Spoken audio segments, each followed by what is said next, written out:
Every parent has had this thought.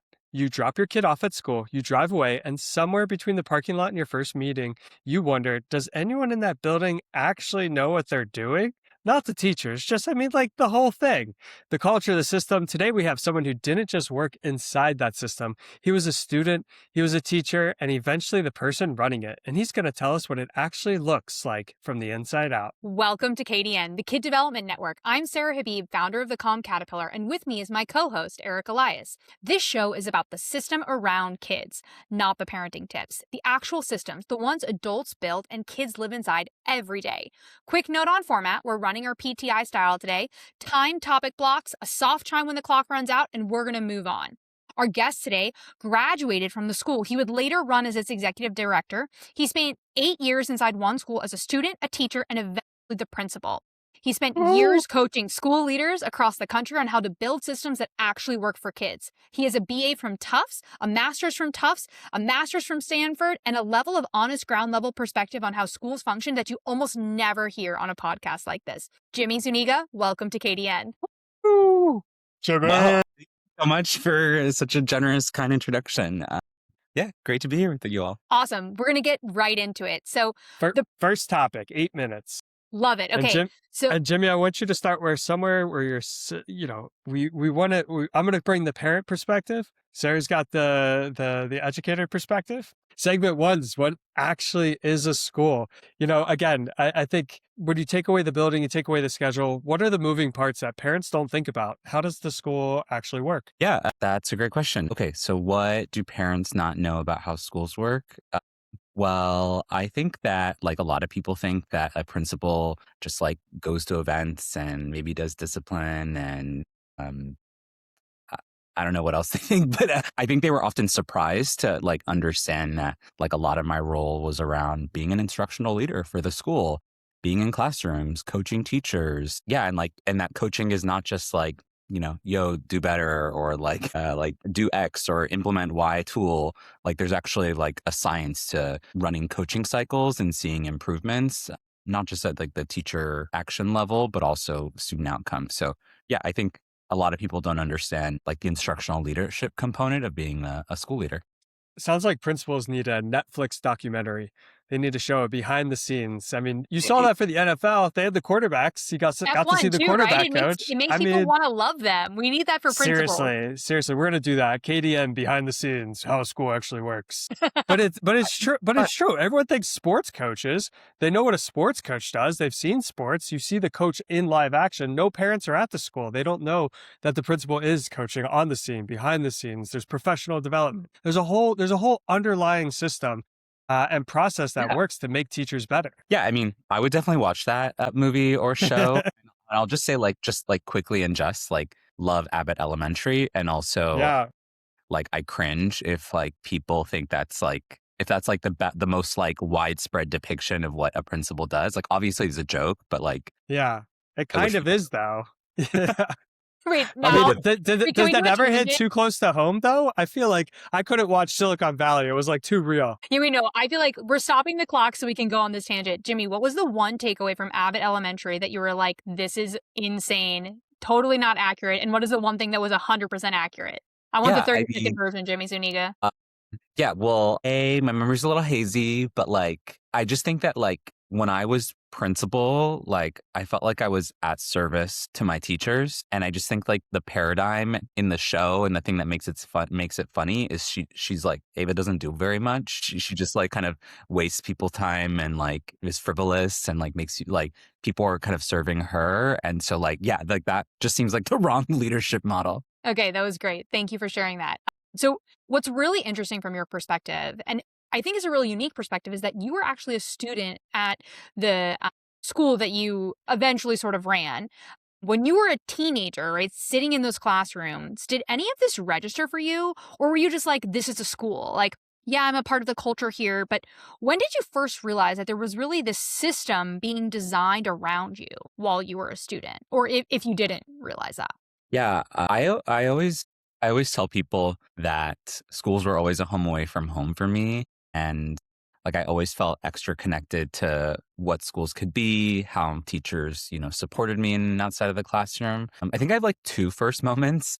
I think the truly first moment was where I went to high school. There was this culture of office hours, and you could stay after school and get extra help with your homework. And I decided to stay after school to get help with like a biology homework assignment, and ended up having this like that homework assignment question launched into this like much bigger discussion about, biology as a future career and like cool interesting things on my teacher's mind about biology. And like then it kind of shifted to like her getting to know who I was, and I was like, wow, like this teacher's like really like not only has the interest to put in the time to get to know me, but like, structurally the school is creating these like opportunities for teachers to really get to know students. And that felt really different. That felt like a lot more intentional than any school I'd attended That's before. a special moment, Jimmy. My time after school was usually picking up trash from being in detention. It was real character development, though. I'll tell you what. That or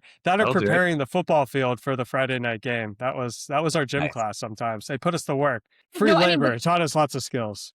that sounds so intentional because it's so funny you mentioned office hours, and this was what, in 2005? I was just talking with a school who's put back into office hours into their high school just today to help prepare kids for college. So you really do see how intentional some choices that schools make are. Yeah. Do you want me to share the second moment? Oh, sure, sure. Give us that second moment. I know we're running low on time for this segment. There was a moment when I went to a charter school, our school was potentially going to close. And a lot of my friends from like different walks of life at this school, we like realized like, oh, if our school closes, where would we go? And what would that schooling experience be like? And would we meet each other? Like, would we like have the chance to like meet kids from different walks of life?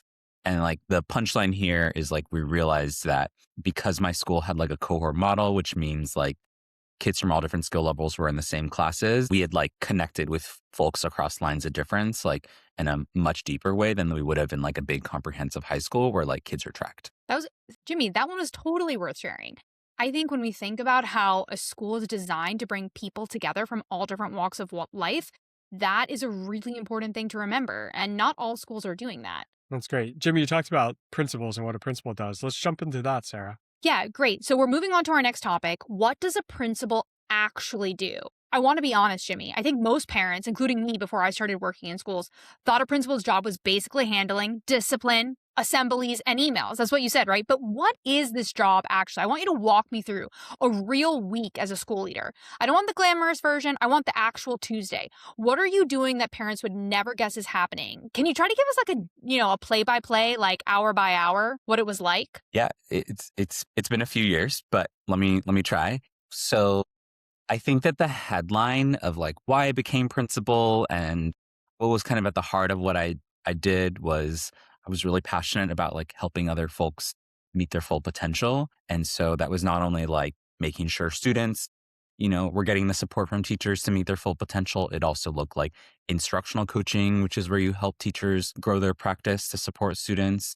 It looked like coaching dean. So I was like executive director and I had three deans below me, one dean of operations, two deans of culture and instruction. And so just like helping them excel at their work or problem solve. So big picture that was what my role was about, like capacity building for other folks. I think that's to give you like maybe a more granular look of my schedule. I got to school at 7:30 a.m., worked on emails by 8 a.m. I was trying to be a presence in the hallways and arrival. School started at 8:30. So like we had this like tardy problem. So I had this like routine that started at 8:20 around like basically shepherding students to class. That was definitely a less glamorous part of my job. In the morning, we had like daily stand-ups with our leadership team to like figure out what our priorities were, help each other. I would say something like 25% of my days was some form of instructional coaching. So either like doing direct classroom observations or coaching teachers or getting ready to coach teachers or planning professional development sessions for staff meetings. We had staff meetings twice a week after school from 3:30 to 5. Yeah, I mean, there was definitely like a good component of like supervision. Like I think some people imagine principals as like sitting in their offices all day. And like, sure, I'm sure some principals do that. But in my case, like I really wanted to be a presence. Like it was a 400 student school. And so like I would say like 90 maybe 95% of my time I was like in the hallways. Like I'd set up a desk in the hallway or, put my like computer on top of a trash can. And just it's really get work. involved. You're in the weeds, you're doing the logistics, you're walking kids to class, you're of course talking with parents. And I Wait, feel I've like got to interrupt though. Wait, I'm sorry. This is too important because Jimmy and I have been talking about this for a lot generalizations. And I need to ask him a generalization right now because when we were talking with Ira Netter, right, former superintendent of Cincinnati Public Schools, she made a generalization on this topic. And I really want to hear Jimmy's take. So, Jimmy, how much time should principals be spending on coaching and in other people's classroom when we think about their week? I've heard some people say it should be up to 50%. I think that mine was closer to like 25. I will say I primarily became principal because I was passionate about coaching teachers. Like I thought that was like fun and important and like a strategic investment. And as executive director, as ED, I didn't have as much time to coach teachers as I wanted. So yeah, my perfect world, I would love to spend more time instructional coaching. And like, I think my deans had more time and bandwidth to do that work. So yeah, it's hard, but like, certainly like it should not be 0%. It should not be 5%. Like, I think like it's hard to lead a school if you don't know what your classrooms are like. And I think like in my like summary of what my weekly schedule was like, I don't think I told you also that like I was also thinking about like what's the vision of the school? What's our progress toward that vision? How can I get people like, bought into that vision, blah, blah, blah, blah, blah. So yeah. No, and you kind of hit on it. And I'm going to liken the principal to the CEO, which I know some school districts try to call it the CEO. But how many CEOs do you know that are in the parking lot helping employees get to their desk? Principal is both, I would say, harder in many aspects because you have so many different stakeholders. You have so many different roles. You have the coaching, the strategic, the vision, the I'm going to say politicking that you have to do. And how much of the CEO's time was managing up? I know districts can sometimes be very supportive. What was your experience on a district level? Yeah. So I worked at a charter management organization. So just for people listening in, nomenclature, like, yeah, when I hear district, I think my like CMO team. And yeah, I felt like I was super aligned with my CMO team. Well, talk to me about how working with a district is. The principal's got all these rules within the building, with the parents. How did you manage and how did you work with your district? Yeah. So in my context, the district was the charter network organization or the charter management organization. And yeah, I mean, I was really fortunate to have a really positive relationship with not just my manager, but, the folks who were casting the vision, in the CMO. And yeah, it was like it was like a supportive dynamic. Like they helped me get better faster. And I know that's not always the case. Sometimes there's like a lot of politicking that the principal or like managing up that principals have to do. And that can sometimes like get in the way of what they're trying to get done. Yeah, I was really fortunate that like, both the CMO and myself as principal, like we were rowing in the same direction. I love That's that. awesome. That's awesome. A great experience. Let's get into culture, right? Because I think this is the thing parents feel, but they can't name. Yeah.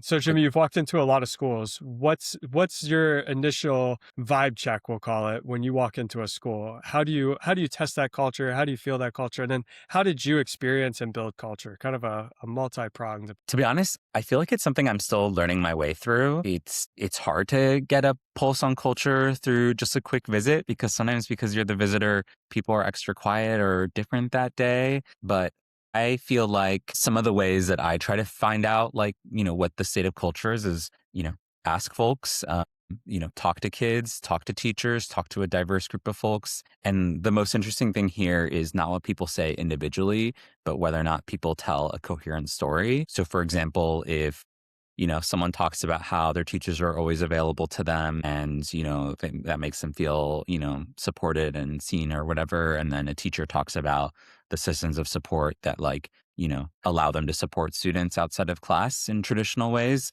Like that shows some like real compatibility when there's like, a mismatch between what people are saying. I think that's like one first clue, but it's really hard. It's really hard. I mean, even for me as someone who is like a teacher and a principal to like go into classrooms and like get a pulse. So I also like can empathize that it's hard for parents to quickly get a pulse. What were some ways that you tried to build culture at your school? It was hard. I think one of the benefits of working at the school that I did is there was already like a strong set of what we called core characteristics, and like there was history around like how you bring those core characteristics to life. But when there's turnover in leadership or teachers or students, as they come and go and graduate, you need to keep maintaining that culture. And so one thing that I did during the pandemic actually was I like launched this like culture crew initiative to like have students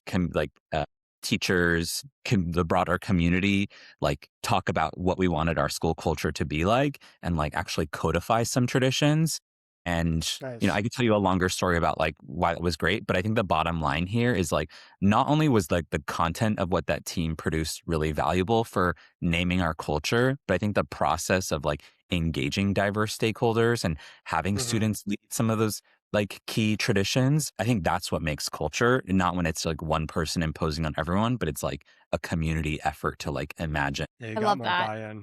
Yeah. Here's the thing I keep coming back to from your background. You were a student there before you were the ED, which means you knew how that school felt from the inside as a teenager. Did that change how you approached your job, how you ran it? Did you make decisions specifically because you remembered what it felt like to be the kid at that school? Great question. I felt so fortunate to be able to go back to my home community and teach at the school in the neighborhood where I grew up, and to lead in that school. And I was really mindful of like, not letting my experience be the experience of the kids in the building that day. Because like even when I was in high school, like, Jimmy's experience is Jimmy's experience. There were Sarah's and Eric's in the building who had different experiences. And so it was like important for me to not to get back to generalizations, like not generalize from my experience. I think where it really helped is like I understood the history and I understood like core values, but like how core values look like in action, like those things can evolve with time, with people. And so, yeah, I think that like while I felt really like I had like unique perspective, I also knew that it was important for me as like a leader to center students' perspective and like what they wanted our school to look and feel like. Did you guys have a mentorship program? I know you said as a principal you were obviously mentoring. What did you do at the school with the students? Yeah, we did have a mentorship program. It was a really special part of our school. Every student had a mentor that they were assigned to their first year, like within their first 3 days of school, and then you stayed with your mentor group for 4 years. And so sometimes people felt like it was kind of like Hogwarts, like you got placed in your house, and there were all sorts of like special traditions. Yeah. But Hogwarts didn't age well, and kids don't read Hogwarts Harry Potter anymore. So yeah, that didn't last. But yeah, it was a special part of our school. I love that. So, to me, this is the segment that connects most directly to what we do at KDN and what the Calm Caterpillar is built around. The idea that kids don't just need instruction, they need relationship with adults who see them now. Your school was known for its mentorship program, teachers and school leaders mentoring students throughout the entire time there, not just in class. And so I really want to understand because most schools have an advisory period or a homeroom. Your school built something that went way deeper than that. What was different about it? And what did you see happen to kids who had a real mentoring relationship with an adult in that building versus kids who didn't? I think that there were a lot of benefits. I mean, it was every year. I think the top thing that folks cited, students and families alike, that they loved about our school, I think they loved it for lots of reasons. I think kids loved it because they like knew without question there was one adult, at least one adult in the building who didn't just care about how they were doing in their classes academically, but like wanted to get to know them as a person, someone who would be their advocate if they, were having trouble with a class or needed help with even like maybe some advice about like something social. Yeah, I think that was like one really key benefit. I think another was, and I think, well, I'll come back to this. I think another was just there was a person in the building who was helping you dream up what your future could be like in 4, 5, 10 years, and was helping you connect everything that you were doing each day with where you wanted to be long term. And so to give an example, I had a student who wanted to be like an engineer and sometimes had trouble with math and sometimes needed like a pep talk around, the reason why we're putting in the time here, the reason why you should go to office hours and get extra help with math is because like this is going to set you on the path to like do X, Y, Z, which will allow you to be an engineer, which will allow you to, move up, create social mobility for your family. And so I think just having like a personal coach, if you will, like working on those, making those connections between your short-term goals and your long-term goals to help motivate you, to help you think of like strategies or solutions when you're having a hard time. I think that was really, really valuable. That's awesome. awesome. From a parent perspective, though, if my kid doesn't have that adult at the school or doesn't feel like they have that connection to someone at school, what should I do as a parent? How do I work with my kid or with the school or with the teacher? They feel like they're not being mentored. Let's say they say, I don't want to go to school or I'm not good at math. There's no one to help me. There's obviously many layers to that, but as a parent, what's kind of that first step? I think a first step would be to talk to their teacher, see what their teacher sees about, how they're connecting to students in the class, to that teacher themselves. I think something that I often was reminded by, or something that I really like appreciated is like students were distinct people outside of school. And so it was helpful for me to hear from families, like what they were hearing or seeing. And likewise, like I think families were really interested in what I would see in the classroom as a teacher. And sometimes like closing that gap behind what we're seeing can reveal, oh, like, there's a dynamic with this particular, maybe you have an issue with me as a teacher. Maybe you have an issue with the school. Maybe there's something actually completely entirely different that's going on. So yeah, I think like I think the headline I would say is like, just like get curious and like get curious other folks who spend a lot of time with your kid, like your teacher. Yeah, I think a lot of parents sometimes are afraid to say something to a teacher for fear of like retribution. I've actually heard that from a lot of friends. They're like, but I don't want to say anything to my teacher in case then like they take it out on my kid. That's probably a topic for an entire podcast. But I do think it's really interesting that parents have that feeling. So I think this is a good reminder. Parents, like if you're concerned about something, that first stop is your kid's teacher. But I think we're going to move on now. And last topic is the honest one. So Eric, what are we going to do when the system fails? Yeah, like what does a school that's quietly failing actually look like from the inside? So it's things that people aren't saying, but is very apparent both in the data and the way teacher turnover might be and the way the principal is engaged. What happens when a system fails?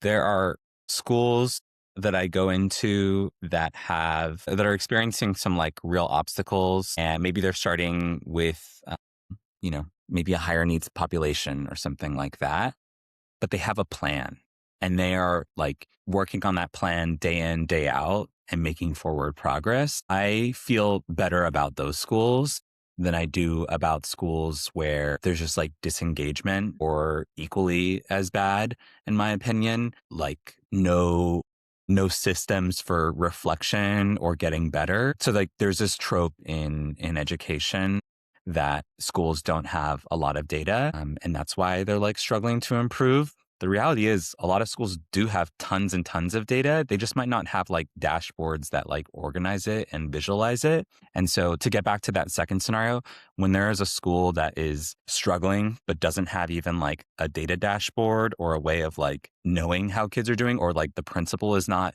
been in classrooms all year long, like that concerns me, because like those are the levers you need. That's really the foundation you need to then pull levers to get better. And so to get back to that first school, even if you are struggling and your data is like not where you want it to be, but you have like weekly, data dives and like plans and you're making incremental progress, I think that's a better place to be in. Yeah, I think they have a plan. They're trying to execute upon that plan. What other resources or what other environmental actions or economic actions are also influencing that's important to understand. And here's another question on this topic that is related to the lens of COVID. I feel like everyone wanted to study what happened during COVID, and we learned so much when it came to schools and COVID. But you led your school through COVID. You had to take a place that was entirely defined by its physical community, hallways, classrooms, your mentor cultureship, and you had to move it online overnight. What did losing the building teach you about what the building was actually providing? And like, what did you realize the school was doing that you never knew to name until it was gone? We used to have lots of informal conversations around like how's Eric doing? Like, how's Sarah doing? What did you see Sarah doing? Oh, like Sarah started dating so and so. Like now she's like a lot more serious about going to office hours because like Eric takes her to like there were just like funny things like that that were actually like great pieces of context. And there were also some Data like points, if you will, right? yeah, exactly. And we didn't have any of that texture anymore. It was like, sometimes it was like, yeah, Sarah was there, but like her video was off and she wouldn't turn her video back on even when we called home. So yeah, there was like a lot less contextual information. And so one of the things that we started doing is we started leveraging the mentor program that we had to, make sure every student had a check-in like once a week. And then we created this like spreadsheet where we just asked people to sort of like share like big observations or notes or questions. Either like I think it was first like the mentors and then like teachers would add additional texture, and we were trying to like replace or like solve for fill in this gap that we were experiencing. And it definitely helped us, but it didn't take us the whole way there because the amount of data points you collect when you're just walking through the hallway versus like, over a Zoom. Yeah, but it was a good attempt because you are missing that. You're It's the trying. water cooler talk. It's the vibe check, if you will. I'll Yeah. keep using that. Yeah. Did any of those processes carry over post COVID in a way of like trying to formalize those casual cultural observations? Been so long, Eric. You're really testing my memory. I mean, it says a lot in the day of AI where a lot of people are recording things, you're screen recording, you're screenshotting, you're talking to AI, you're writing in AI. There is tons of data points, but it's like it's a less formal, it's the informal gathering of data points of what's really going on with certain kids. That would be interesting. Kind of how does that carry out in a post-COVID world? Yeah, I mean, when I was principal, like I still remember some of the data points. Like I'd be like, oh, that student is now playing football during lunch with that other student, and like last semester that student opted and ate lunch alone. Like this is great, and I would like. The next time I saw that family, I'd be like, "Oh yeah, did you notice that like so and so is friends with so and so?" And they'd be like, "No, I didn't know that. That's great." Like, I was worried about that he wasn't making friends. So like that's like an example of just like these things you take for granted and everyday interactions that are really valuable for me, like the school, to see if we need to like. Love Love that. that. I love that. We're going to move to our last question, okay? And it's a personal one. I just want to remind everyone, KDN, the Kid Development Network, is about the systems around kids. Today, felt like we got to actually go inside one through someone who lived in it at every level. So, Jimmy, thank you. And don't forget to subscribe on Spotify and YouTube. If this one made you think differently about the school your kid walks into, please share it. That's the whole point. So, here it is. Here's our final question for Jimmy Zuniga. You were a student in the school you eventually ran. That's an almost impossible thing to fully wrap your head around. When you were sitting in the building as the person responsible for everything, the culture, the teacher, the kids, did you ever think about your younger self sitting in those same halls and what you would tell that kid about what was being built around him that he couldn't see at that time? Powerful question. I often thought about the little Jimmy inside of me, and also, frankly, my classmates from high school who I'm still friends with. Like, what if they would have been well served by the school that I was leading? So yeah, that question was definitely on my heart and on my mind. What did I really think though? I think that sometimes I wanted to go back to the little Jimmy within me. I know that's not quite your question, but I wanted to go back to that little Jimmy and ask like what it was like to experience group work and some of the pedagogies that made our school really unique. Because, I think that like when I was a student, I thought my teachers were elegant. I thought they were magical. I thought they made it look easy. And when I was a teacher and when I was principal, I was like, this is not easy. It's really hard. It's really stressful. I'm losing sleep. And I guess like I guess what's behind this question is like I just wanted to make sure that like I was showing up and making the magic for the students in the building in the same way that like my teachers and former school leaders had done for me. And it's hard to answer that question, but that was I always on love my. that. I love that. And I Make think the so magic. often, right, make the magic. I think so often we forget about a child's perspective and how they do think things are magical that adults don't anymore. And we really do have to hold on to that. So, what a great way to end. I love that. That should carry me through our week. Let's Thank make you. magic, everybody. Yeah, Thanks we're so much so for happy having to me. have you. Okay. Bye, everyone. See you Bye. next week.